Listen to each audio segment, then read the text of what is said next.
Set. Places, everybody. And action.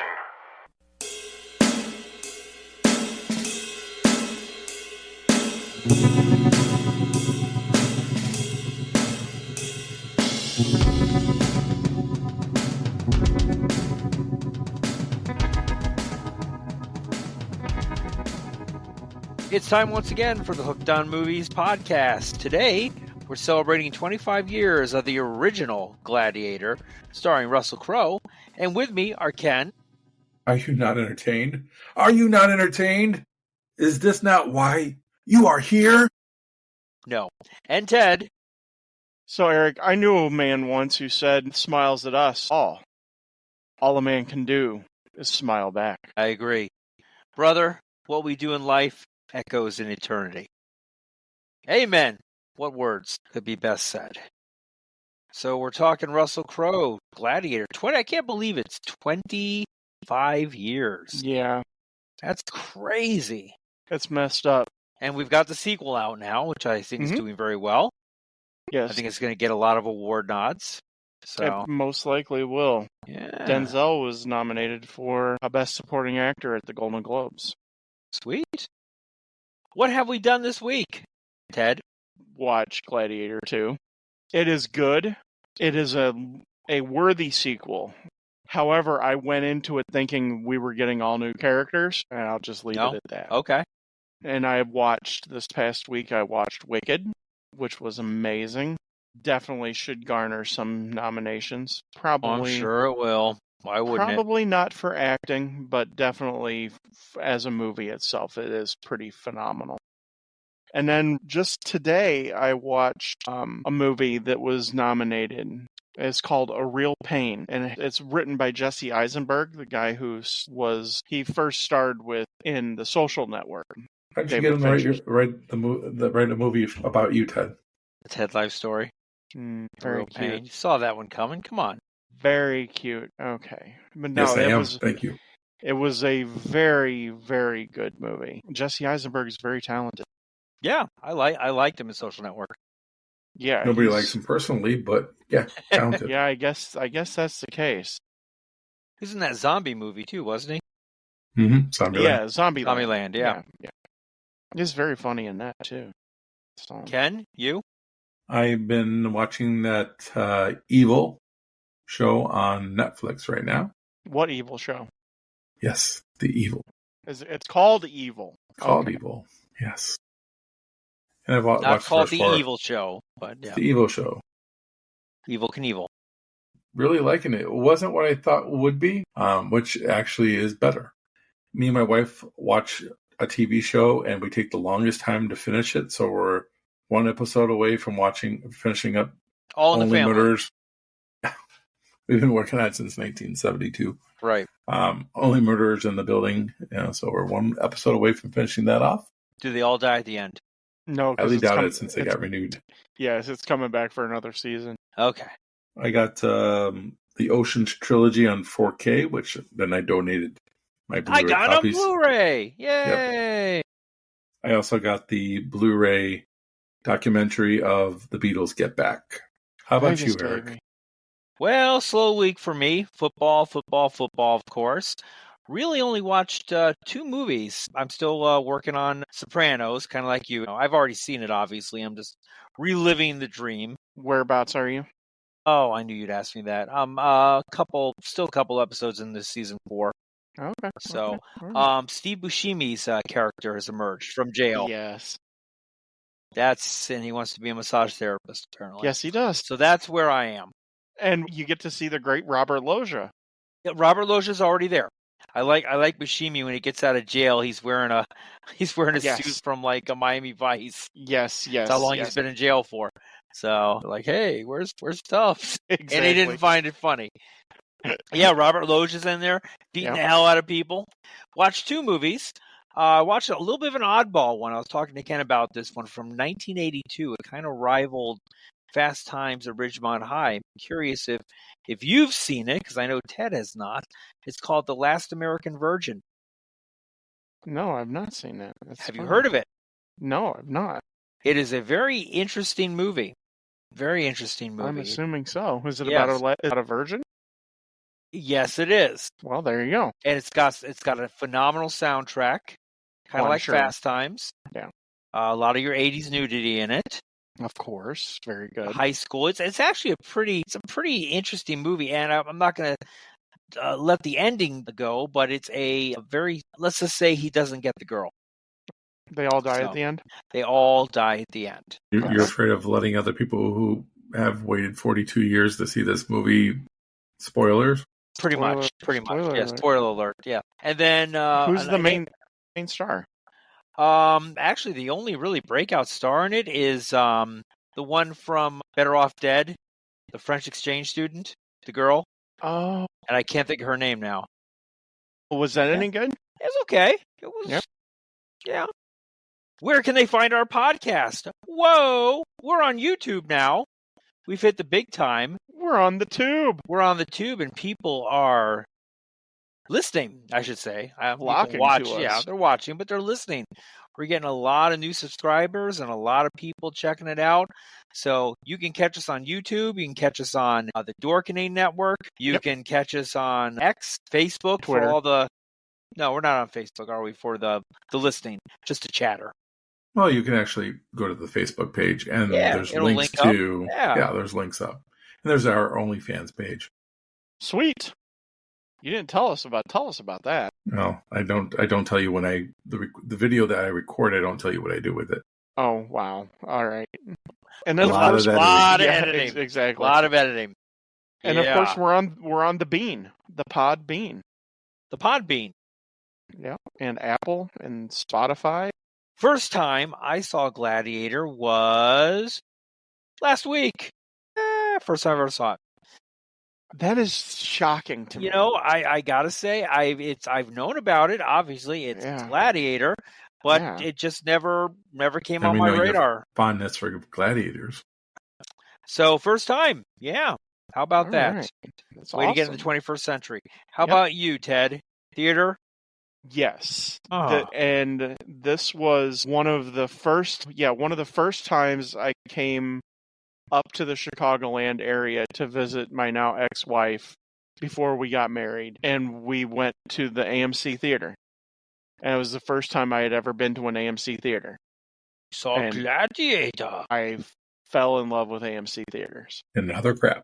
Yeah. And they fell in love with you. Well, they're not crap, but they're not what they used to be. Well, the movie theater experience has obviously evolved in the last 25 years. Yeah. Oh, definitely. Yes. But coming from small town Illinois, you know, cramped seats and everything like that, going to an AMC theater projectors that has, and and has it is a huge difference, and sound. I absolutely loved it. Sound, but those talkies, boy, I'll tell you.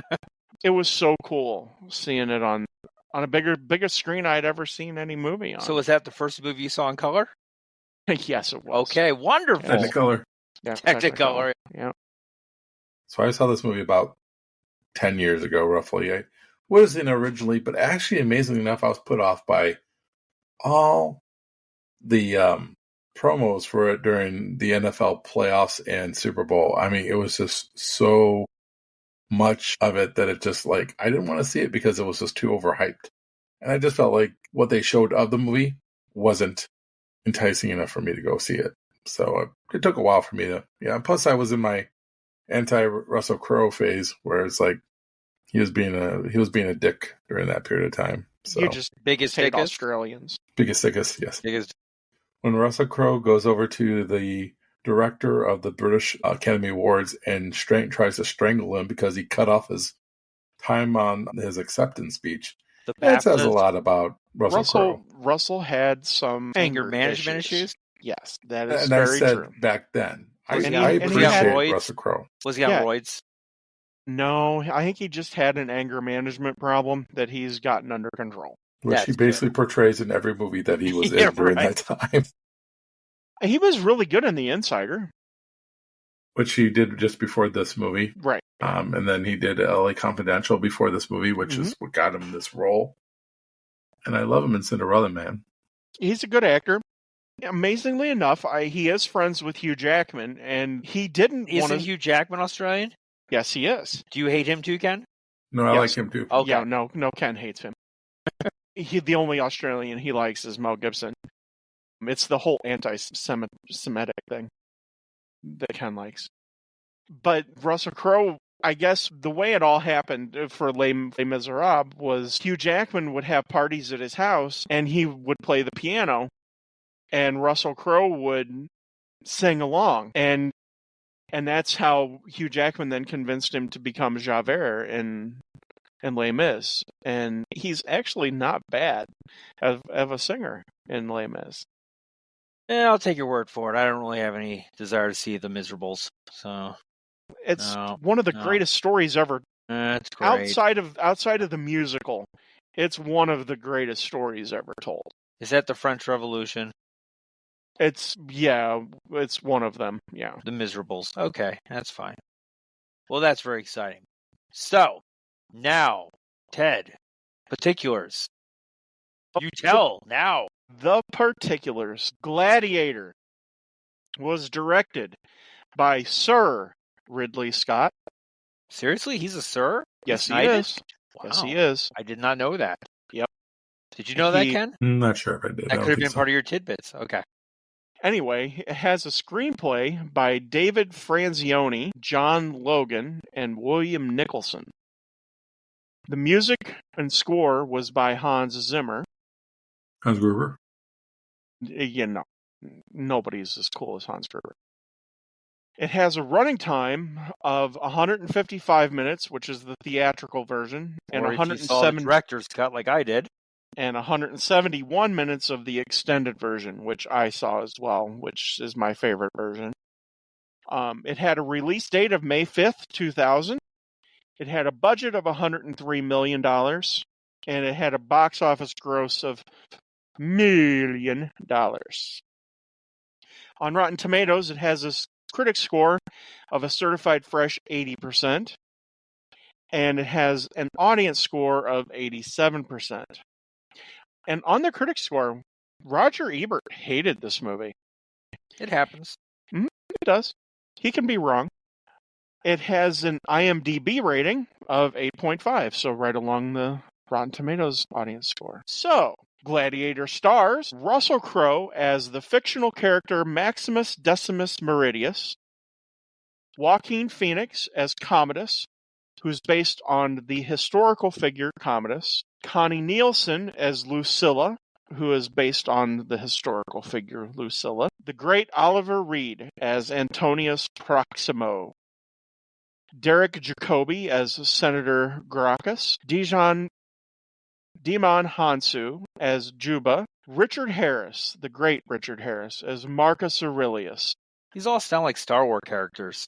Who is, they're all Italian, based off of the historical figure Marcus Aurelius. Rolf Mueller as Hagen, Tommy Flanagan as Cicero, David Schofield as Senator Falco, John Shrapnel as Senator Gaius, Thomas Arena as Quintus, who's based on the historical figure Quintus Aemilius Latus, Spencer Treat Clark as Lucius Verus, David Hemmings as Cassius, Sven Ole Thorson as Tigris of Gaul, and Omid Djalili as a slave trader. The only reason I included him is because he's hilarious when Oliver Reed grabs him by the testicles. And I have some very interesting tidbits about the real life people who were involved here as far as the historical aspect. Yeah. No, Ken's tidbits. It's Ken's tidbits, but it's going to be Ted's historical corner. There are some inaccuracies. No. I find that hard. Yes, unfortunately. In a Ridley Scott movie? Yeah. Never. It shows crossbows in the Colosseum. Of course, crossbows didn't come until the Renaissance. Until the Raiders came into the Colosseum. Yeah, yes, exactly. Of course, the character of Maximus is not real. Most likely, he's a combination of several historical figures. Tartarus Paternus, he was the commander of the Roman forces against the Germanic tribes. Narcissus, who was a wrestler who actually killed Commodus, and Tiberius Claudius Pompeianus, who came from a humble background in Syria. There's a wrestler named Narcissist? Yes. You said anus. And he was the one who actually killed Emperor Commodus. He strangled him. So Commodus is an interesting character. He was a real emperor. But as far as Marcus Aurelius is considered really the end of the great emperors, and Commodus was the first of, essentially led to the fall of Rome. He was Ken, cruel. am I getting college credit for this? Yes, you do, actually. Okay, fine. Commodus was just a jerk. He had people thrown into ovens. He's a bad guy. But, of course, Marcus Aurelius he's one of the greatest emperors in Roman history. But those are just some things, and we'll talk about a couple others, like the beginning, the battle sequence. There's a couple of things there that don't really add up. Other than that, it's actually pretty accurate as far as getting people in their right place and time. Commodus didn't have any sort of sexual relationship with his sister. That was But an odd part of the movie. he did have her murdered when she tried to have him overthrown. Ken's tidbits. Ken's tidbits. Ken's tidbits. There's a lot of writers on this movie because everybody felt that the script was shit whenever they did it. Crow even tried to give his 2 cents, and in fact he would refuse to even say some of the lines that were in the movie because he tried to strangle Ridley Scott. All right, that wouldn't be probably far from the truth, to be honest with you. And he told one of the writers that his lines were shit, and then the writer actually later said, "Yeah, they probably were." Probably were. But it's one of the ones that he didn't want to say is actually one of the most famous quotes from the movie. Yeah. He said the one that was crap was, in this life or the next I will have my vengeance. Which is a cool line, actually. It is. Actually, it is a cool line. But he said it was garbage. But Russell Crowe said that he can make garbage work because he's the greatest actor in the world. I don't know if half of this is as bad as he makes it out to be. No, it's not. Because he's just got some issues. He was a prickly guy, that's for sure. So DreamWorks producers Walter Parks and Douglas Wick felt that Ridley Scott would be the ideal director to bring the story to life. So once Scott was on board, they discussed with Franzoni what could be the influences of this movie. One Flew Over the Cuckoo's Nest and The Conformist, which I've never seen, and La Dolce Vita, whatever that is. Dolce Vita. La Dolce Vita. No. So they hired Joe Logan to rewrite the script. And he wrote much of the first act, yada, yada, yada, like we just said. And they still needed to bring another person in, and it was still crap. So, as far as casting goes, they were thinking about Antonio Banderas, which made more sense because he's a Spaniard, and Russ Crowe is not. Crowe, I guess, wanted to have a Spanish accent, and they told him absolutely not. Probably a good call there. It would just be mocking, right? Well, he was imitating Antonio Banderas. They also wanted Tom Cruise. Bad idea. Another hugely bad idea. But originally they wanted, of course, Braveheart himself, Mel Gibson. Yeah. Boy, but Gibson felt like at the age of 43, he was a little too old to play it. Jude Law was auditioned for Commodus. That's interesting. I can see that. I did read that, and I can see that, yes. But Phoenix got the part because he had a knockout audition tape, which doesn't surprise me. He was really good in this role. Joaquin Phoenix is one of the best actors alive, without a shadow of a doubt. And if you think about, had his brother lived, his brother, when he died, was already an amazing actor. Can you imagine 2 people from the same family that would be that good of actors? Amazing. Jennifer Lopez, he reportedly auditioned for, was it Lucia? Yeah, Lucia? I don't see that at all. But it went to Connie. So Connie Nielsen. Hot, so nobody. Connie Nielsen is amazing. I just still think it's funny because every time I watch the movie and they mention Russell Crowe as a Spaniard, I just kind of giggle a little bit. It's like he's Australian. But Connie Nielsen, actually, I guess she is a scholar of Roman history. Yeah, she loves it. Yeah. she was actually one of the historical consultants on the movie. Yeah, and she actually owned the signet ring that's on her finger for the whole movie. She found it in over 1,000 years old, and she found it in a antique shop. Huh. So this film was filmed in between January and May of 1999.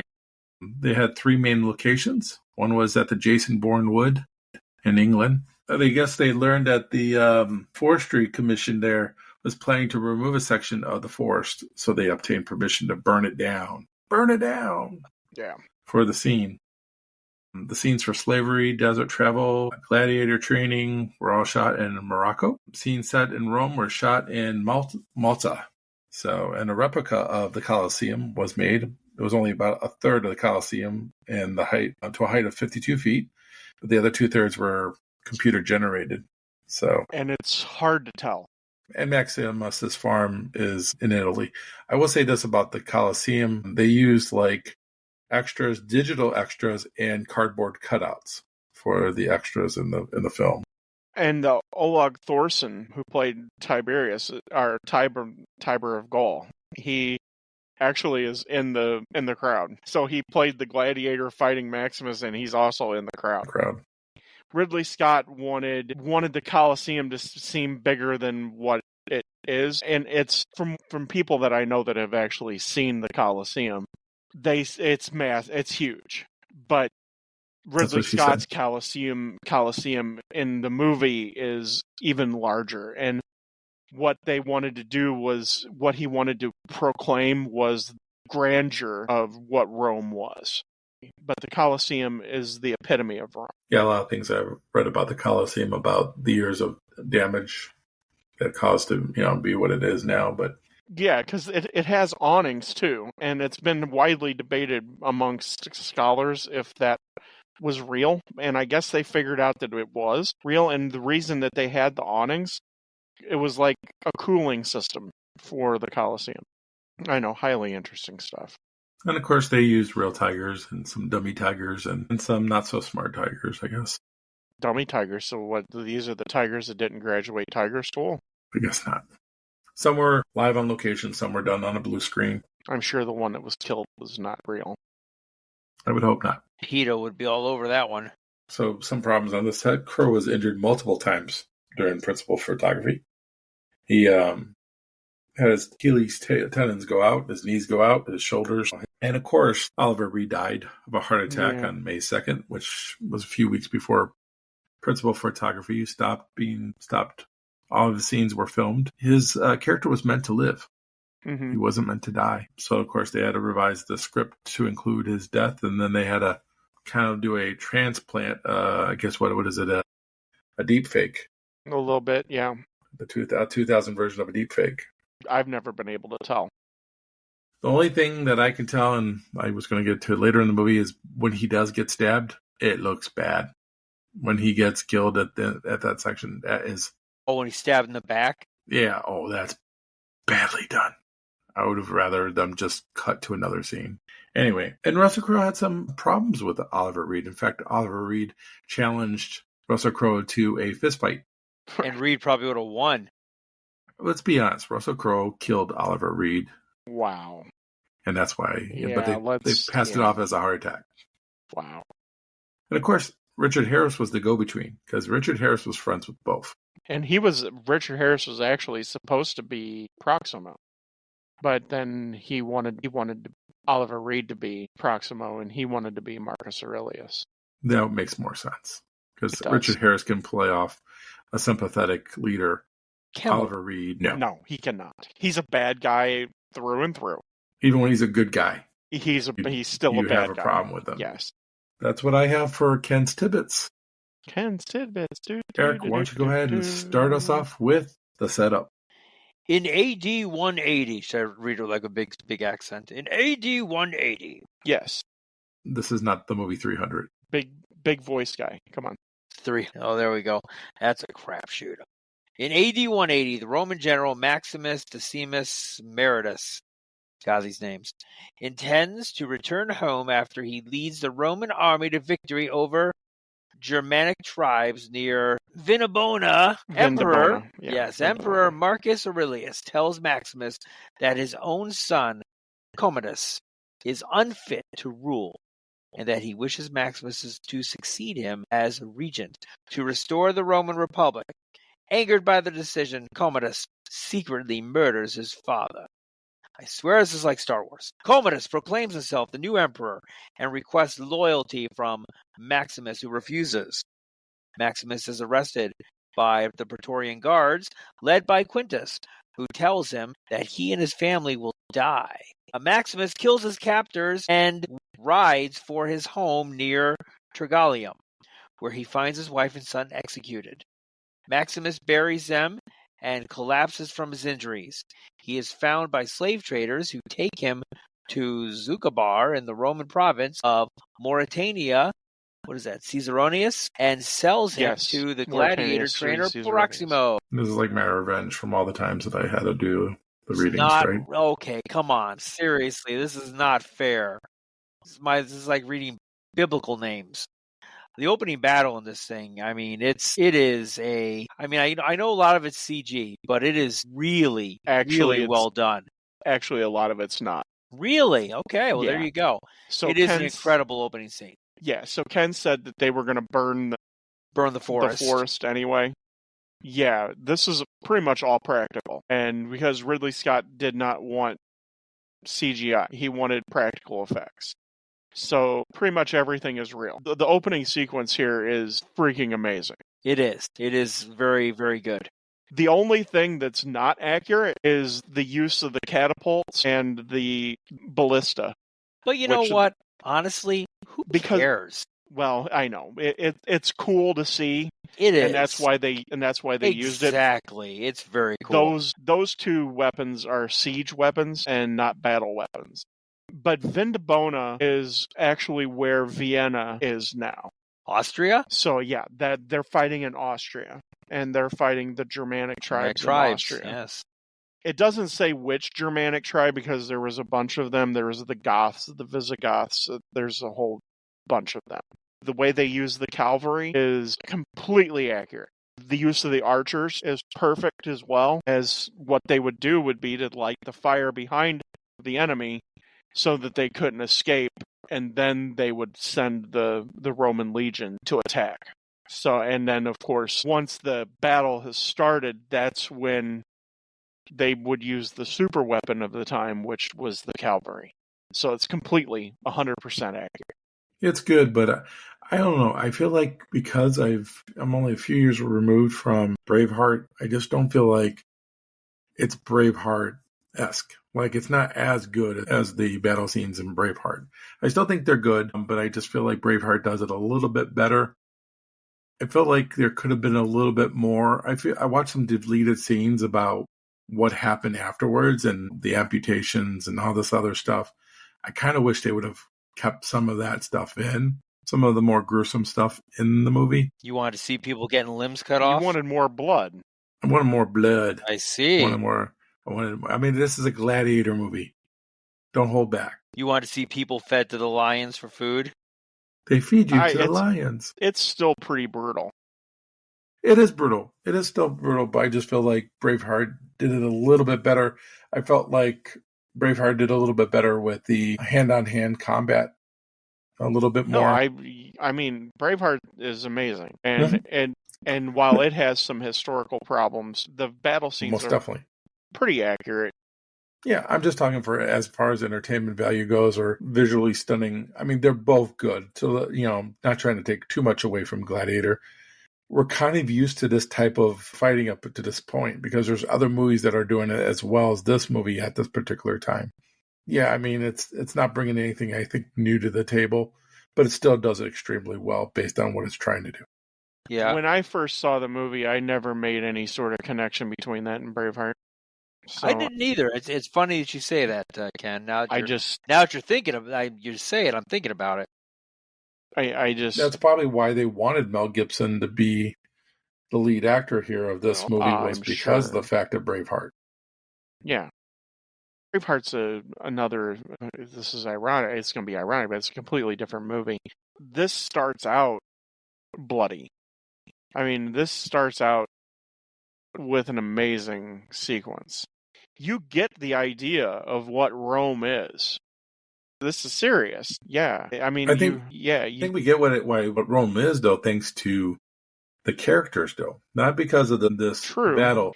You get to see the Legion in action. And really, before this, you never really got to see what the Roman legions did. They were brutal. There's a reason why they conquered and why a third of the world's population was under Roman rule. Sure. The Legionnaires were an elite fighting force. And you get to see that on display. I do think it's awesome, though, too, when the leader of the Germanic tribe comes and he holds the guy's head up after he's hacked it off. The guy's coming on the horse with no head. Well, it was either Quintus or Maximus goes, "Looks like we're going to fight today." Was that a scout that was running out there? Would they capture a guy? He was the guy that they sent to offer terms of peace. Oh, to negotiate. He's the negotiator. Yeah, nice. He's the negotiator. Yeah. Very well played, yeah. The negotiator always gets beheaded, let's be honest. Of course. And, there's part of me, though, that when you started off with the battle, I mean, you being a history guy and knowing everything there is to know probably about... Oh, Jesus, I don't know everything there is to know. Well, I mean, as far as you know who these guys they are facing off against, where someone like me doesn't know. I just take it these guys are just... remind me of Braveheart, where they sent in this hired help first before they sent in their army in. And that's what this reminded me of. So I didn't know... I didn't feel any heat from them. Okay, so these guys would have been the precursors to what the Vikings became. So, yeah. I don't know that. Yeah, I don't know that. You know that. Yeah. But, average moviegoer doesn't know that. The guy holds up a dude's head. I mean, so you know that these are the bad... These are, quote-unquote, the bad guys, even though Rome is conquering their land. And I love that interaction between Quintus and Maximus, where Quintus says people should know when they're conquered. And then Maximus looks at him and says, well, would you? That's the first clue that Maximus is really our hero. Even though he's the general, he's the leader of the Germanic army from Marcus Aurelius. What you're talking about around this time is like when Rome conquered parts of England, there was no country. It was just nomadic tribes of groups of people. And you had the Celts in Ireland. We call them now Celts, the Celtics. I mean, that's what that comes from. You had the Lakers. Yeah, right. So you had the Celts. I mean, that's referred to in Robin Hood as the Celts are barbarians.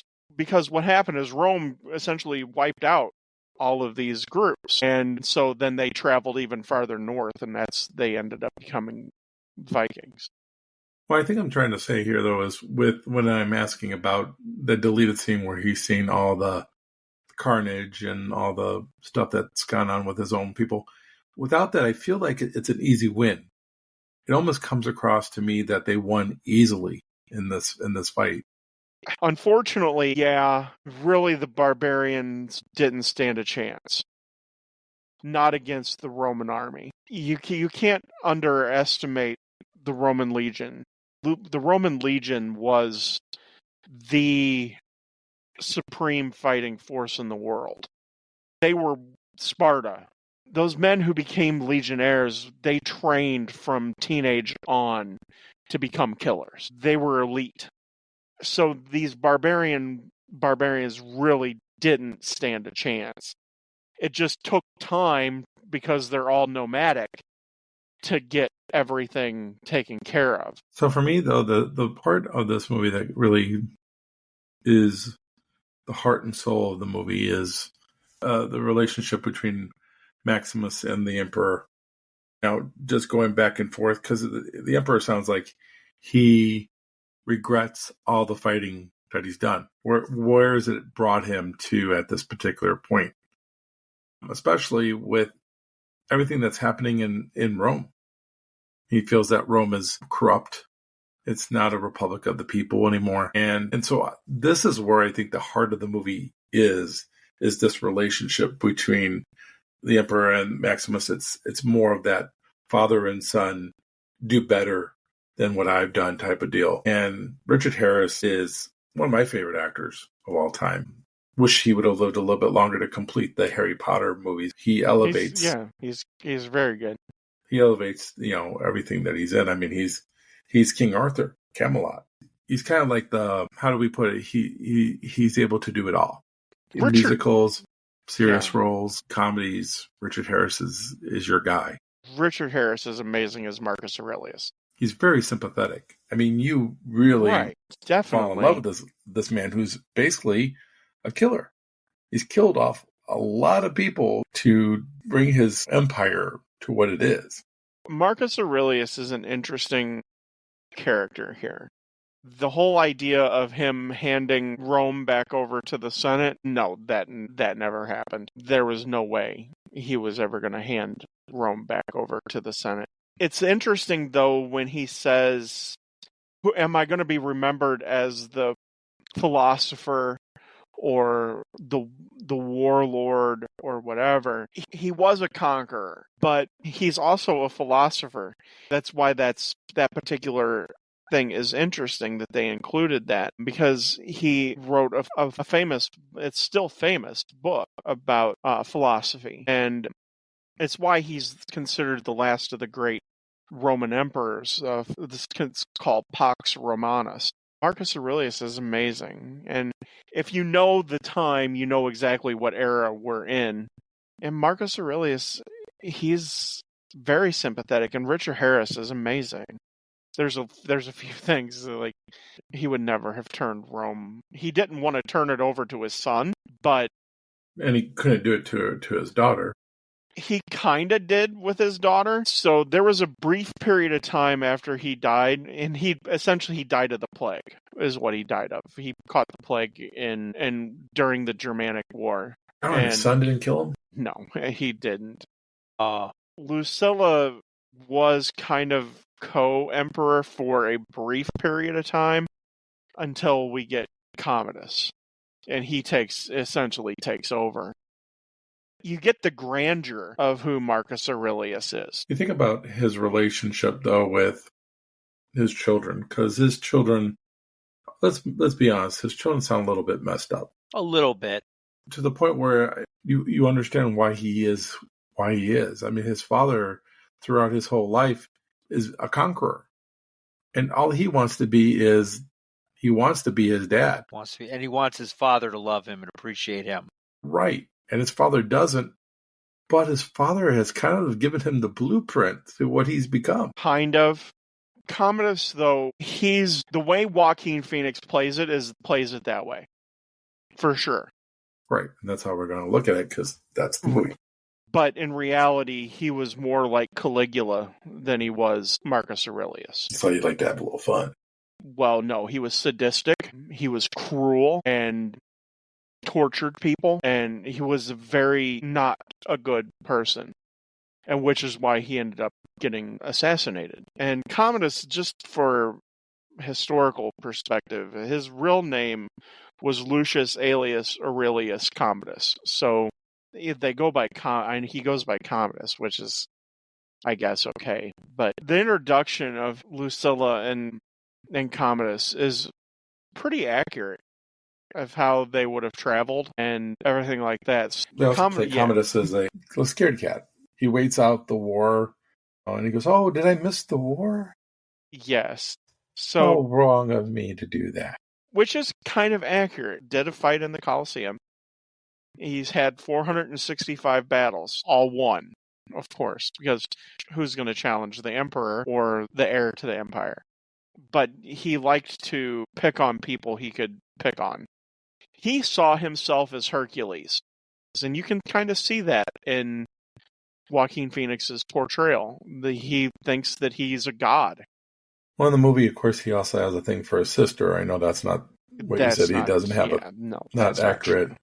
But that's kind of weird that he has a thing. Granted, his sister's hot, but now her son, I'm All not right, sure here. So it's so funny you bring that up because I was thinking about that the whole movie as well. All right, so time out. Time out for trivia, everybody. So Maximus says to her that he mourned her husband's death.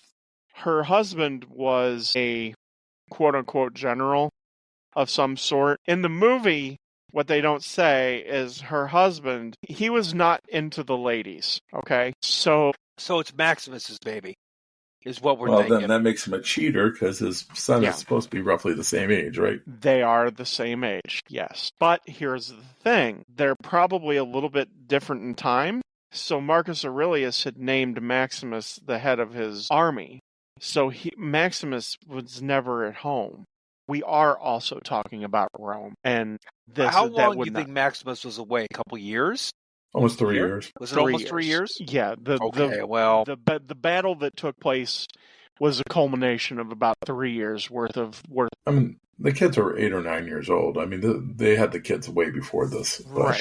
Sure. But if you listen to Marcus Aurelius, he says, I've only known 4 years of my reign of peace. So one of the people that Maximus is patterned off of would have been the head of Marcus Aurelius's northern army, which would have conquered parts of England, France, Belgium, Switzerland, Austria, Germany, parts of Poland. So that essentially Bavaria, and then the English side as well. So the kid is his. Yes. All right.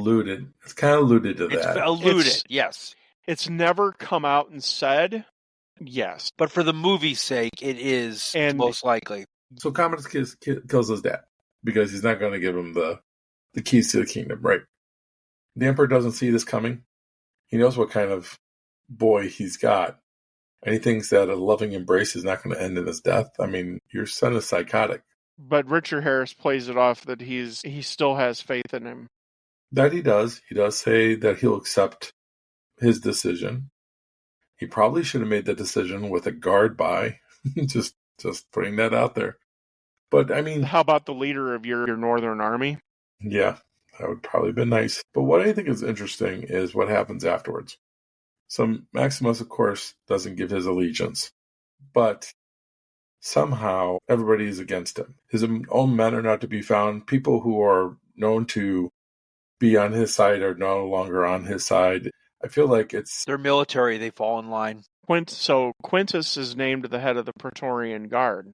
And so he's the protector and then therefore the bodyguard of the emperor, of Caesar. The people that Quintus sends off with him, they were part of the legion, but now they've been elevated to Praetorian Guards. But Quintus knows what's going on here. He has an idea.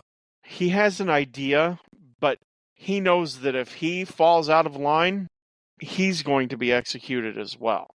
The only way that somebody doesn't fall in line with Caesar is if there is a true coup and they kill him, like supposedly what happened to Caligula, and based off of some theories, what happened to Nero.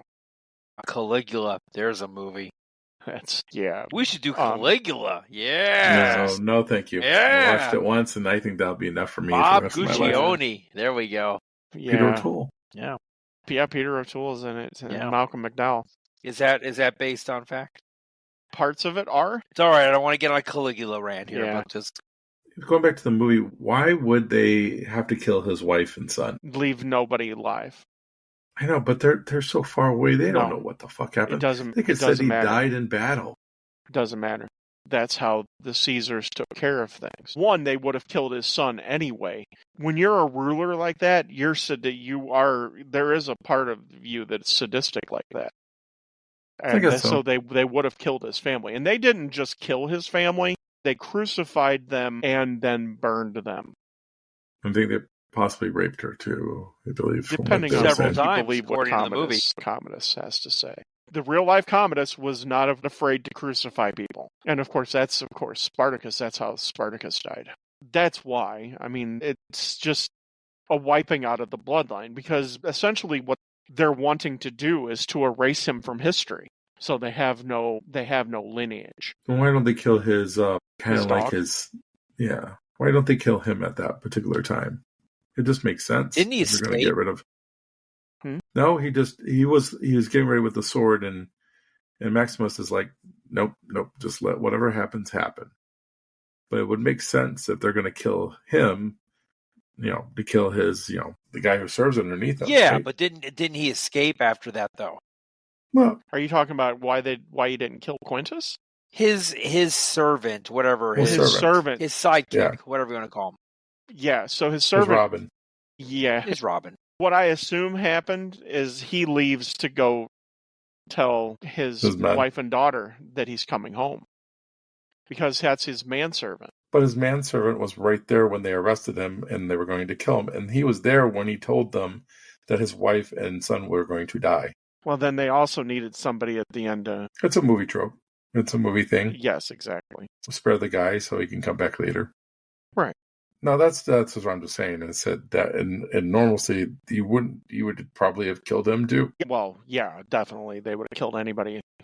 Or you could have took associated them with both him. to where you were going to kill him at, and they both escape, and one goes to his men and the other one. Well, his men are still in camp around Vienna. There's one thing we don't talk about here is how dedicated they are to him. If any word gets to his men, there has to be an uprising.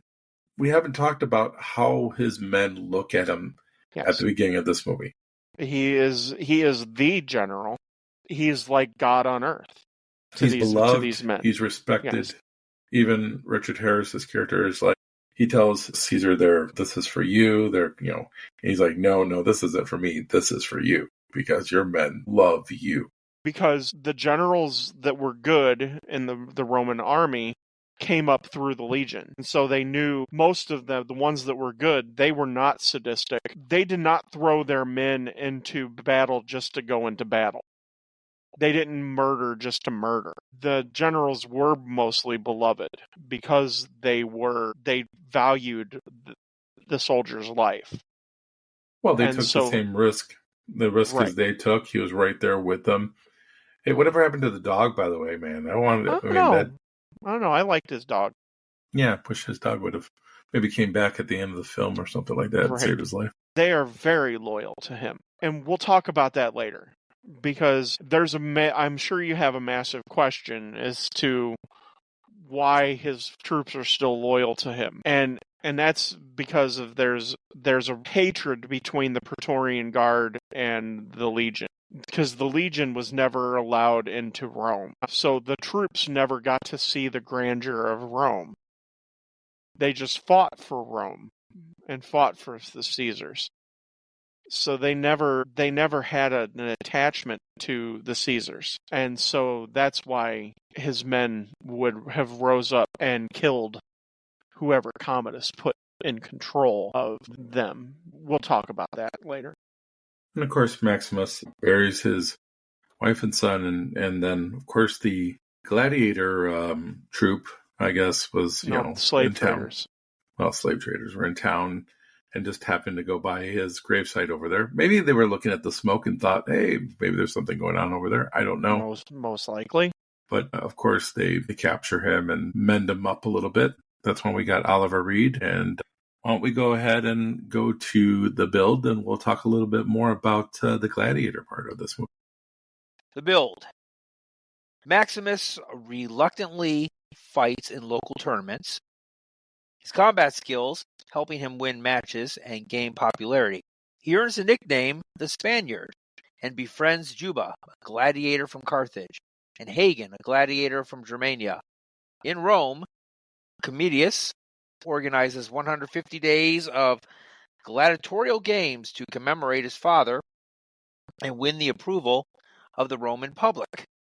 Upon hearing this, Proximo reveals to Maximus that he was once a gladiator who was freed by Marcus Aurelius and advises him to win the crowd to gain his freedom. Proximo takes his gladiators to fight in Rome's Colosseum. Disguised in a masked helmet, Maximus debuts in the arena as a Carthaginian in a reenactment of the Battle of Zama. Unexpectedly, he leads his side to victory and wins the crowd's support. Commodus and his young nephew, Lucius, enter the Colosseum to offer their congratulations. Seeing Lucius, Maximus refrains from attacking Commodus, who orders him to reveal his identity. Maximus removes his helmet and declares his intent to seek vengeance. Commodus is compelled by the crowd to let Maximus live. That evening, Maximus is visited by Lucilla, his former lover, and Commodus' sister. Distrusting her, Maximus refuses her help. Commodus arranges a duel between Maximus and Tigris of Gaul, an undefeated gladiator. Several tigers are set upon Maximus, but he prevails. At the crowd's desire, Commodus orders Maximus to kill Tigris, but Maximus spares his life in defiance. In response, the crowd chants Maximus the Merciful, angering Commodus. To provoke Maximus, Commodus taunts him about the murder of his family, but Maximus resists the urge to strike him. Increasingly paranoid, Commodus instructs his advisor, Falco, to have every senator followed and refuses to have Maximus killed for fear he will become a martyr. Okay, these names, I'll tell you. The gladiator sequences are cool. They are. They're really cool. Even the ones that are in Northern Africa, those are really cool as well. I don't think there are really any bad fight scenes in this movie. No. They're all orchestrated and choreographed and shot extremely well. Yeah. Yeah. I think we could have seen a little bit more Gladiator School. There wasn't really much there. It went straight from, hey, we got you, now go out and fight, basically. Ken wanted to see them hitting the books and getting their diplomas. Yeah. Get their diplomas, yeah. I wanted, you have that little bit of in between fighting between, the guy who's like the best of what they have currently, Hagen, and then Maximus, but it's not played very much. They have one series where Maximus just won't fight, and then all of a sudden Maximus must fight. Maximus doesn't believe in killing for killing's sake. He won't fight back. But then at some point. At some point you have to. Right. Well, and he's befriended Juba, and he's attached to Juba. He helps Juba live, essentially. Well, Juba helps mend his wounds, right, so he can be good again. And it's all very, very well done, especially the smaller fights before they go to the Colosseum. And where are they? Are they in like Northern Africa for those shots? Yes, Northern Africa. Yeah, they're on the circuit tour. Yeah, right. Yeah, minor leagues, of course. All throughout the Roman Empire, there were arenas. Weren't they banned at the Colosseum? The Colosseum wouldn't do it because of the emperor's previous. That's not true either. That's not. But I'm talking about in the movie, though. The movie, yeah, that's what Proximo says. Because that's all I care about is the movie. Only nerds care about history. Come on, they care about the movies. But even in the movie, then what did they do with the Colosseum? Races. So yeah, but that's what we see at the beginning of the movie. At least we see races at the Colosseum. No, it's a battle sequence. It has chariots, but it's a battle sequence. It's different to get gladiators, though. That's not the same thing, is it? It is and it isn't. When they get to the Colosseum, it's very accurate what goes on. So what emperors would do would be to recreate famous battles from the past. And what Maximus and his fellow gladiators are charged to do is to recreate the pillage of Carthage, because you hear them talk about Hannibal. And Hannibal is, of course, one of the greatest generals in history, and that's why Commodus says, didn't the Carthaginians lose the battle? Yeah, there's a funny line in that one. Back when Hannibal fought, they didn't necessarily have a cavalry. They would have had the chariots, and that's why you see the chariots in the Colosseum at that time, because they're recreating that battle. But it was to kill is what it was. The guys portraying the Romans, the gladiators portraying the Romans, were supposed to win. And so it was rigged from the start, obviously. Well, exactly. Yeah. Exactly. And they have the crossbows, which didn't exist. But that's a nice touch. It's kind of stupid. You think so? It's unnecessary. I mean, he really thinks that in 187 that there was crossbows. I'll be honest, it didn't really occur to me. But it is a cool sequence. Yeah. To see the guy shoot and then it clicks over and that his little machine gun crossbow. Yeah. One thing that bothers me about this movie, the only thing that I don't care for in this movie is Proximo. And it's probably because Oliver Reed dies, but I just don't feel any weight from this character at all. He's an ex-gladiator that was rewarded his freedom by Maximus as emperor. In fact, Maximus kind of laughs about the fact that he thinks that he knew him. And he's like, I didn't know him. He just touched me on the shoulder and gave me my freedom. I just feel like he doesn't really contribute much except for maybe one scene. And that's the scene where he tells him about getting his freedom and earning his freedom. Outside of that, I feel like his character is a miss. And they had an opportunity to recast this character because they had taken out an insurance policy that would have paid him $25 million to recast the character. But I guess they didn't want to do the reshoots because it was already set physically and mentally. And they didn't want to take Oliver Reed out of his last opportunity to $25 million. Wow. Yeah, he was insured for that much money. I think he was only 62 years old when he died on this movie, so it wasn't. He was young. Yeah. He was, yeah. He was a hard partier. Very much so. With anger issues. When he gets killed, it looks bad. It just looks really, I don't know, it looks like something I would see out of a play, at a local community play. It just doesn't fit with the rest of the movie. It looks odd and it looks out of place. I just would rather have them assume that he got killed. So, but yeah. That's my opinion. And I love Oliver Reed. And one of my favorite movies of all time is Oliver. He's a really great bad guy in that movie. You ever seen Tommy? I saw Tommy as well. That's a trip. That movie's a real trip. That's all messed up. So I disagree. I think that Proximo is definitely needed. And I think that he does bring a level of gravitas to the show. You have to have somebody there who knows the ins and outs of what it takes to be a gladiator and what it takes to has the, I hate to use the word parental because these are all adults, but parental to have, to give them guidance as to, but yet he owns them. Right. Yeah. They're slaves. And he doesn't give them guidance at first. He doesn't give them any guidance until they win. Right. Well, yeah, naturally. Because let's be honest, that's what they're there for. Wouldn't he want to keep his gladiators alive to keep on making money?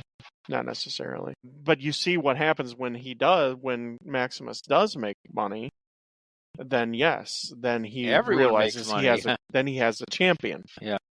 But most of the gladiators are like the guy who urinates down his leg before they walk into the arena. That's essentially what they're buying. Well, yeah, that one tough gladiator that basically looked like he could take on a few guys at once. Hagen, yeah, he's the head of their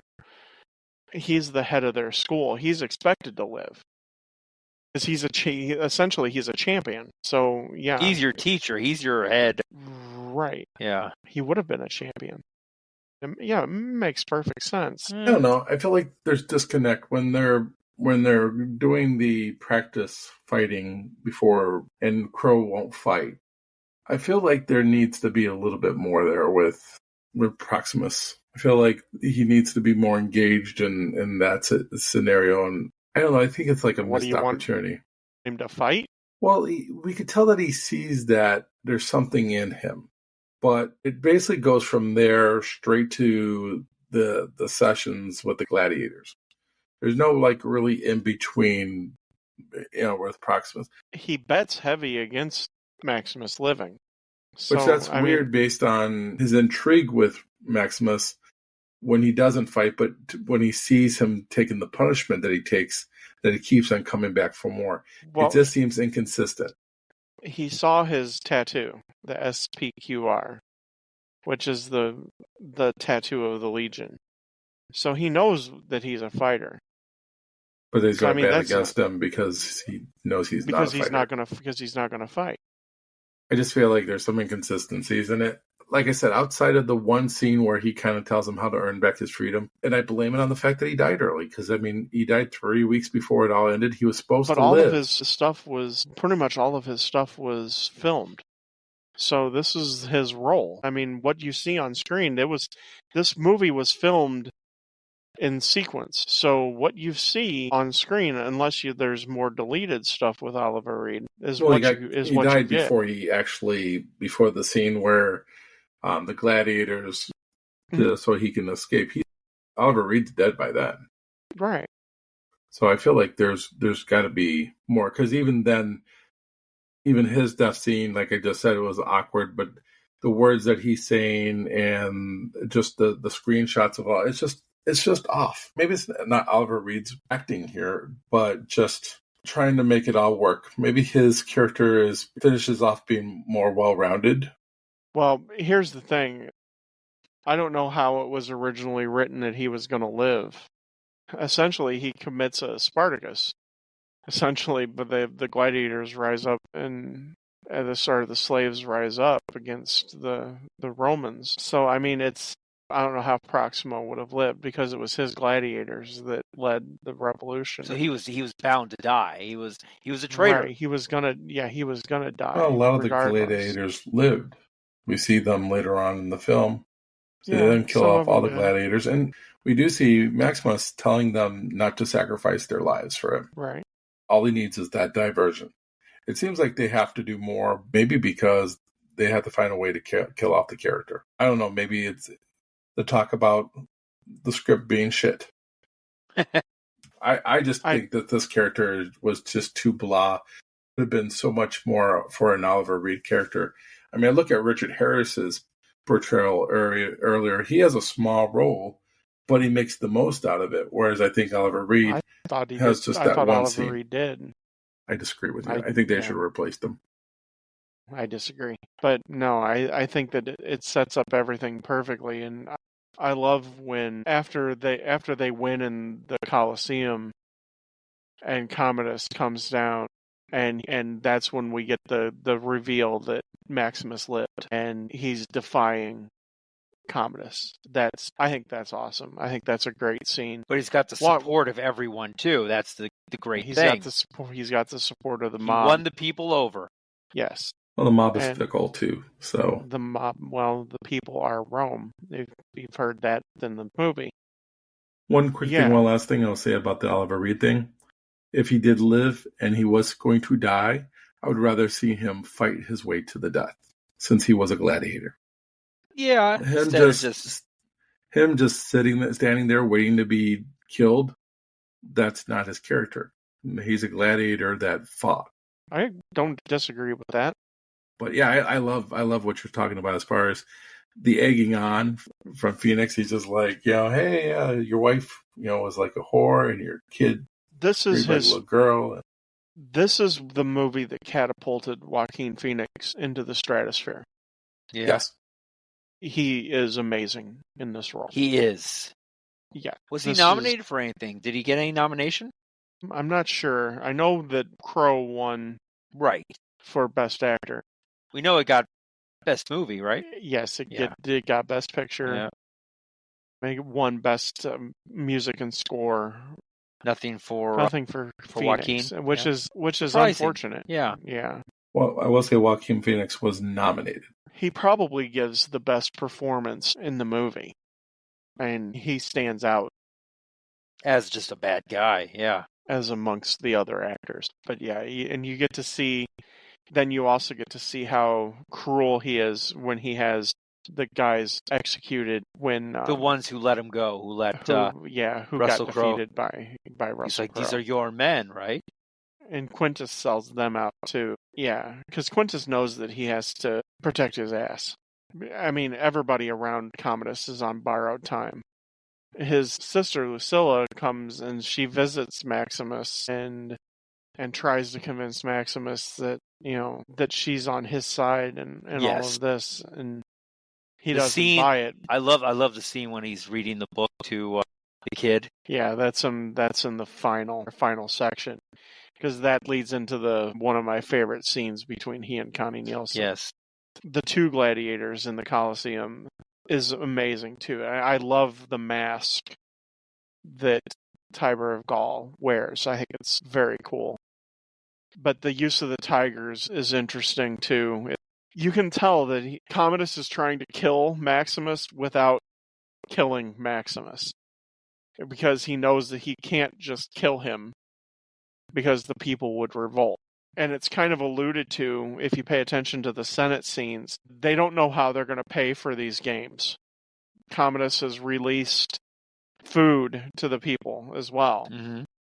He's on a trajectory for being a very short-term Caesar, because eventually, once the food runs out, the fruit stores run out, then they have nothing to fall back on. Yeah, he can only keep the people fed. No, not fed. They used it in the movie when you keep them fat, dumb, and happy. No. You not illusion. Distracted. Yes. Yeah. They said that you can only distract these people so long. Right. Yes, with all their fancy little games and food at some point. And 155 days. That's a lot. And that's very extreme, especially on the grandiose scale they're recreating battles. Crazy. And that's something that's really cool in Gladiator too. By the way, Benicio del Toro won for Traffic over Joaquin Phoenix. That's horrible. There was also Albert Finney for Aaron Brockovich, which we'll be doing next. Albert Finney was great in that. I would have disagreed with Russell Crowe winning here. I would have gone with Tom Hanks. Tom Hanks in Castaway. Yeah, Hanks in Castaway. Dear God, no. Oh yeah, Tom Hanks in Castaway. Wilson the Ball was a better actor in Castaway than Tom Hanks. That's it. Just because you hate that last scene Castaway about the crossroads. The movie sucks. The movie does not suck. Yes, it does. But we're doing Castaway next. Just so I can torture Ted to make him watch it. It's horrible. It's a great movie. Russell Crowe, I mean, it's not a bad acting job by any means, but is this really Oscar-worthy? Ken, who else is that year? Hanks, Crowe. Ed Harris for Pollock. Okay, yeah. Jeffrey Rush for Quills. Yeah. Yeah. And then Javier Bardem for Before Night Falls. Javier Bardem. That was before No Country for Old Men. Which is an incredible movie. It's a very light Best Actor category that year. Is Russell Crowe Oscar worthy? Nomination, yes, because if you star in a historical epic, you generally get nominated.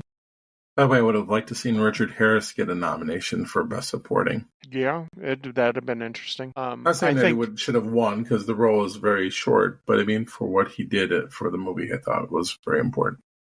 I think out of those men there, Albert Finney probably should have won for Aaron Brockovich, but that's neither here nor there. But as we come to the end of this section, you start to really see Commodus come unhinged, and he can't handle somebody defying him.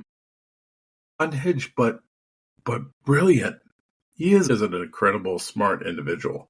He's calculating. Yes, he figures things out very well. It's hard to pull one over. They had to drug him to try to pull one over on him, and he still was able to respond to that and figure out what was going on. I like his character in the sense that he's not just this psychotic, love me. He's not Caligula. But he has insanity traits, of course, and of course it's all about loving him. It's all about, for him, it's about power and how people recognize him. They want him to look at him as the greatest emperor that ever lived. But in some aspects, he deserves that based on his, like we just said, how he's calculated. There comes an inherent inferiority complex when you become Caesar, because you're never going to be Julius Caesar. And that's who the emperors were then referred to as, was Caesar. There's always an inferiority complex amongst the Roman leaders, but some were much better than others. But once you leave the Pax Romana era of Marcus Aurelius being the final, that's when you get to the end of Rome, and that's where everything falls apart. No, he's very calculating. He is not stupid. Which makes him the perfect bad guy here, which makes him the right foil here because of if he was stupid or found out things by accident, he figures out things like, where's your mother? What could she be doing? Why are these people meeting? Why is this happening? Right. He gets in with the right senators, and he has his one senator that's his spy, and he's created a spy network. He's very calculating. That's why he's worthy of this confrontation. The part is elevated by Joaquin Phoenix's portrayal. Because even as it's written, it still could have come off hokey and very corny. Joaquin Phoenix brings a menace to this role that is truly amazing, and it's very unfortunate that he didn't win. Traffic was a mediocre movie. I agree with you on that one, at least. I wasn't a big Traffic guy. Yeah, but that thing was out of control. People love that movie. Traffic, yeah. Oh yeah. They could kind of like some people like Crash too, but same kind of style. You're right. Horrible. Well, it wasn't horrible, but it didn't deserve Best Picture. I'm in the same boat as you on that. Me and you are agreeing a little bit too much here. Yeah. We need to pivot. Yeah. Let's see if we stick the landing. Let's stick the landing. All right. Right on Commodus's face. Maximus discovers from Cicero, his ex-orderly, that his former legions remain loyal to him. He secretly meets with Lucilla and Gracchus, an influential senator. They agree to help Maximus escape Rome to join his legions in Ostia, oust Commodus by force, and hand power back to the Roman Senate. The Praetorians arrest Gracchus. Lucilla meets Maximus at night to arrange his escape. They share a kiss. Commodus becomes suspicious when Lucius innocently hints at the conspiracy. Commodus threatens Lucilla and Lucius and has the Praetorians attack the Gladiator's barracks. Proximo and his men sacrifice themselves to enable Maximus to escape, but Maximus is captured at the rendezvous with Cicero, where the latter is killed. Commodus demands that Lucilla provide him with an heir. He challenges Maximus to a duel in the Colosseum to win public approval and stabs him before the match to gain an advantage. Despite his injury, Maximus disarms Commodus after Quintus and the Praetorians refuse to help him. Commodus unsheathes a hidden knife. Maximus overpowers Commodus and drives the knife into his throat, killing him. Before Maximus succumbs to the wound, he asks for political reforms, the emancipation of the gladiator allies, and the reinstatement of Gracchus as a senator. As he dies, Maximus envisions reuniting with his wife and son in the afterlife. His friends and allies honor him as a soldier of Rome and carry his body out of the arena. That night, Juba visits the Colosseum and buries figurines of Maximus's wife and son at the spot where Maximus died. Okay, so the question is why would Maximus's troops still be loyal to him? Why or why not? Like I mentioned before, the legion was never allowed into Rome because the emperors knew if the legion got to partake in Rome itself, they would be overthrown. Okay. And so the legion was kept away from Rome, and that's why the emperor had the Praetorian Guard. So that's why they're still loyal. And if you listen real close, there's a line that says that Maximus was replaced by Commodus, replaced Maximus with somebody from Rome. And so they would have resented that person because they did not come up through the Obviously, legion. He had to replace someone ranks. to replace Maximus. Sure. Exactly. So no loyalty there. He had to also replace Quintus as well. Yes, so that's why they have loyalty to Maximus still. Yeah. Right. So that's why they still have loyalty, and that is why he could have led them into Rome. That's funny because Gracchus he alludes to it. The fact that the Legion has never been in Rome since a long time ago. what he's referring to is the last time the Legion was in Rome was when Julius Caesar led the army into Rome and took over and became emperor. That's why that all takes place that way, and that's why Gracchus is he's so shocked that he's like, so what you're telling me is once you have Rome in your palm, you're just going to hand it back over? Because it's never happened in history where somebody a military coup basically The gives hand, it back to you. yeah, yeah, I would agree. That's and little. this also goes throughout history all the way up until George Washington. George Washington was the first military leader to give up control of a country with still having loyalty of the Yeah, army. because they wanted to make him king. In the archives in Washington, D.C., they have the letter that was written to him by the remaining Continental Army that said that they would come to his aid and install him as essentially king. And he wrote back and refused. And that's why George III then made fun of George Washington. He's like, you're really going to give up power? Mm. But that's why Gracchus is so astounded that Maximus is going to give up the glory of Rome, because there's no way that would have happened. But in our story, Maximus he's the true hero, and he would have given up control. But it's interesting to see how the chess pieces play out here with Lucilla and how she's conspiring against Commodus, and because Marcus Aurelius told Lucilla, you should have been born a man. You would have made a great Caesar. Yes, that's true. She would have. Because as calculating, like Ken said, as calculating as Commodus was, Lucilla is more calculating. It's interesting to see how that all plays out. And this is the part of the movie that I think is really kind of not written out well. Because Commodus tells Lucilla that he's going to kill her son if she doesn't comply. But she's the one then that sets everybody up and sets the whole thing in motion to essentially set Maximus up to get caught. She gives up the entire plot to overthrow Commodus. And we don't really get that. We don't really understand that. But we also, in this section, we get one of the best scenes, and Commodus has Lucilla at his mercy, and she's sitting there terrified, and Joaquin Phoenix screams at her, "Am I not merciful?" Yeah. He actually ad-libbed that. Did he? Connie Nielsen's reaction is actually 100% real. Cool. She had no idea that he was going to do that. I think it's little things like that sets Joaquin Phoenix apart.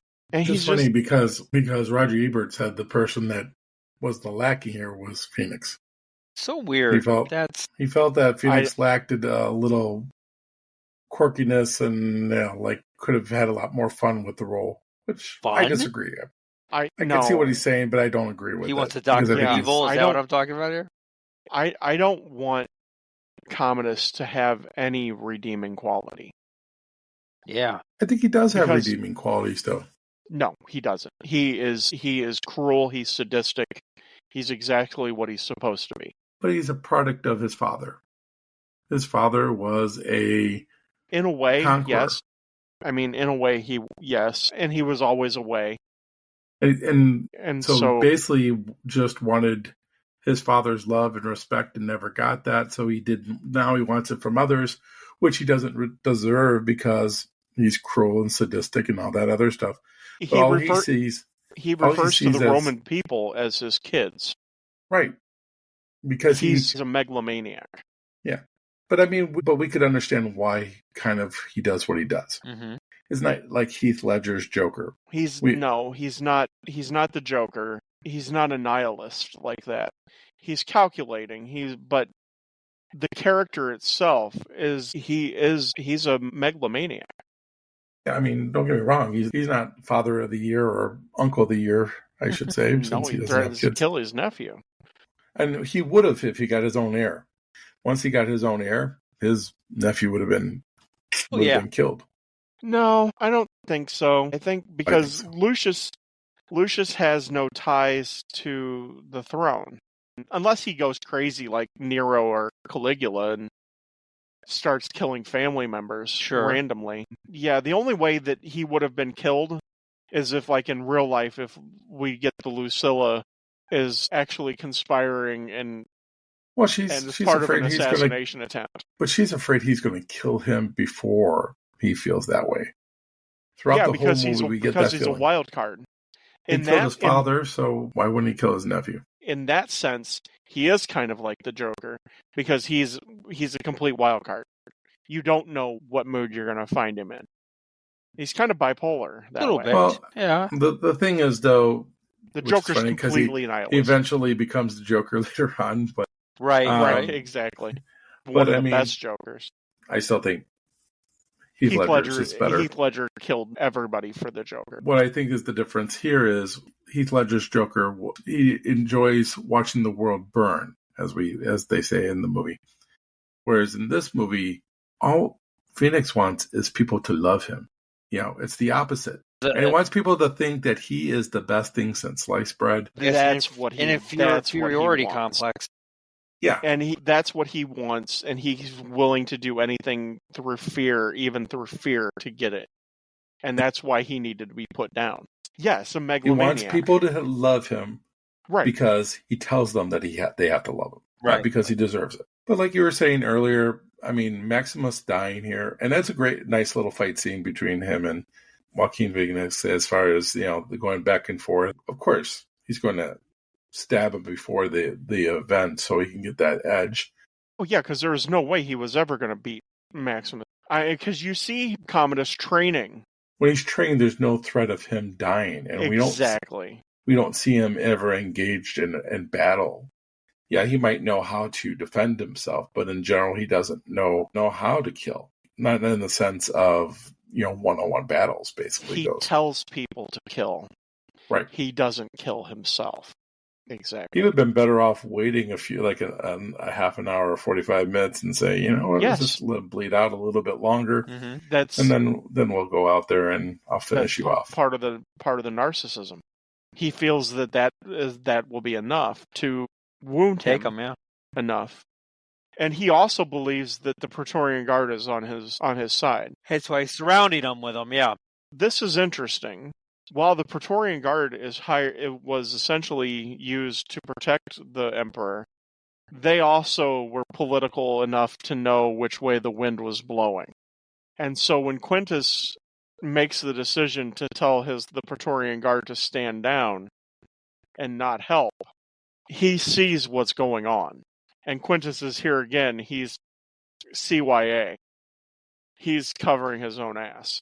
He doesn't want to be crucified. And because that's what would happen. Doesn't Quentin see him get stabbed in the back before the... Of course he does. They go there? Yes, of course he does. It seems like that is what flips him right there. That's what we're supposed to think in the movie. So yeah, that's what we're supposed to believe, because we're supposed to then be back on Quintus's side, and because Quintus is a good guy, but he's not a good guy. Let's be honest, he's not. He's CYA. He had his wife and son killed. Not just killed; they were burned and crucified. Yes. And so while they were alive. So one of the most brutal deaths ever imagined. While we're supposed to get this warm, fuzzy feeling that, he's standing up for Maximus and he wants Maximus then to win. No. He sees how the wind is blowing in Rome, and he knows that if Commodus wins, there's going to be a riot. And just those handful of Praetorian Guards are not going to be able to hold off 30,000 people that are in the Colosseum. True that. Seems like the fans in the Colosseum don't know what they want. When all that goes down, they're standing like statues. There's no... They're like, yeah. Oh, what just happened? And they stand like that for a very long time. That's true. It's like, what just happened? Hey, the emperor just died. They don't know how to feel. Well, they've probably never seen an emperor actually get in the ring and fight a gladiator, let's be honest. Exactly. So You're like, I holy mean, they shit, he automatically have lost. to. Well, they probably had thought automatically that He's he going to didn't win. stand a chance against the Gladiator. Come on. Well, but he's emperor. Well, you just kill the Emperor. You don't know now what everything's going to happen. I mean, even the crappiest leader who, that gets killed, you wonder what's going to happen now. Because you already know what status quo is, right? Right. You've dealt with this guy for months, if not But as Ted a year or says, two. they know which way the wind is blowing. So it's Well, a matter they're of... also fickle. They're very fickle, and they don't know where to go right at this moment. They don't know who to cheer for because the crowd. Yeah. The simple, Right, uneducated peasants. Yes. And they also don't know if the next Caesar has spies in amongst them as well. This is where we kind of find out that Maximus is Lucius's father, is when he dies. Because then you get the look between Connie Nielsen and Russell Crowe where there's an understanding, because Maximus asks if Lucius is okay. That's true. So he did say that, yeah. So Connie Nielsen, if there was anybody that I thought should have also been nominated, was her. I thought she did an extremely good job, and she didn't get nominated for Best Supporting Actress in this movie. So Ken pretty much wants the whole cast nominated. I don't mind that the cast gets nominated. Like I said earlier, what thought Richard Harris should have been nominated. I'm just not sure if there's any Oscar-winning performance here. Which I think is fair. This is also one of the weird movies for winning Best Picture that didn't win Best Director or Best Screenplay. Yeah, Ridley Scott didn't win Best Director. Well, they were nominated, though. Of course. They were nominated. But, I mean, let's talk about we've been trashing the screenplay, the dialogue and stuff, which I think some of it is fine. To say that this was a mess by Russell Crowe. Maybe early on, but the final product did come together very well. Well, but he did say some of the lines that are in the movie he would refuse to say them for the longest time. Well, that's why we're going to go to the reviews right now. Yay! Okay, so early on, when we said we were going to do this movie, I was like, 3 hours of my life I won't get back. Fine. So I got the director's cut. I looked at it, I watched it, and I'm going to be honest, man. From the opening scene to the end, I couldn't turn it off. I couldn't take my eyes off it. It is a great movie, and I'm really sorry that I waited 25 years to watch it. But I'm very glad that we did. I know historically it's inaccurate, but you know what? Let's just look at it from a movie basis. Let's look at it like we talked about with Braveheart. There's a lot of liberties taken, but overall, it is just a great movie. I understand there were issues early on in writing it, but I think the final product actually came together very well. And I know I make fun of Ken for wanting to nominate the whole cast, but in argument, I could definitely see where a lot of these people, if not most of them, on the big roles should have been nominated. It's a great movie. And I was teetering on this one early on, and my review, I'm going to give this thing a solid 4.25 hooks. It was close to 4.5, but 4.5 and up is really a monumental movie in my point. And this movie's right on the cusp. It's a great movie. It's right up there with Ben-Hur. It's right up there with Braveheart. It's not up there with Caligula, but it's still a good flick, and I highly recommend it. So 4.25 hooks for me. Ken, what are your thoughts? I like this movie. I do think it's a Braveheart light, so it's not as good as Braveheart, which I think is a little bit of a. We should have had him yell. He should have yelled freedom, right? Freedom. Should have yelled freedom in it. I don't want everybody. I don't think Oliver Reed deserves a nomination here. Like I said, I don't. He was serviceable, but he wasn't anything fantastic. Everybody does what they're supposed to do. At the end of the day, the movie's still really good. But I do think Oliver Reed's death kind of throws it a little bit off. It has a good ending. Nice little battle scene there at the end. Joaquin Phoenix steals every scene that he's in. So I disagree with Roger Ebert on that performance. I enjoyed the movie. It's not something that I probably going to watch anytime soon, but it's not something that if it was on and there was anything else on that I would turn it off, I probably would watch it again. I'm going to go with 3.5 hooks. It's Richard Harris's one of his final films that I really enjoy him. Sweet. Ted, Five Hooks? I love this movie. This is No. not Braveheart. What do you like better, this or Braveheart? Or are they very close? They're close. They both have their positives. But there's more negatives towards Braveheart Mm-hmm. that I have than this movie, Okay. so they're more kind of neck and neck. If we're comparing the two movies, No, we're not this comparing. This is as far as accuracy, this is far more accurate. Well, no, than let's Braveheart not talk is. accuracy. Let's talk So watchability from start to finish. I watch this much more than I watch Braveheart. I will watch this movie every few months. I love Gladiator. I think there's only been a few times where it's been more than a year since I've watched it. I fell in love with this movie the moment I saw it on the big screen. I thought Russell Crowe was amazing here. I thought the whole cast was really great. But Joaquin Phoenix stands head and shoulders above everybody. He's the perfect bad guy. He's the perfect Caesar. His portrayal is what you think of what a Caesar was. And the way they portray the Colosseum as being the center of Rome and the center of Roman society. The Colosseum at one point in time was the largest building ever built. It's a testament to humanity that it still stands to this day. Even though that it's ruins now, but the fact that it still stands, it's a testament to humanity. And I think that that's captured here. That's not, the Colosseum itself is its own character in this movie, and I love that. I love it. And the battle sequences are amazing. They're very, very well done.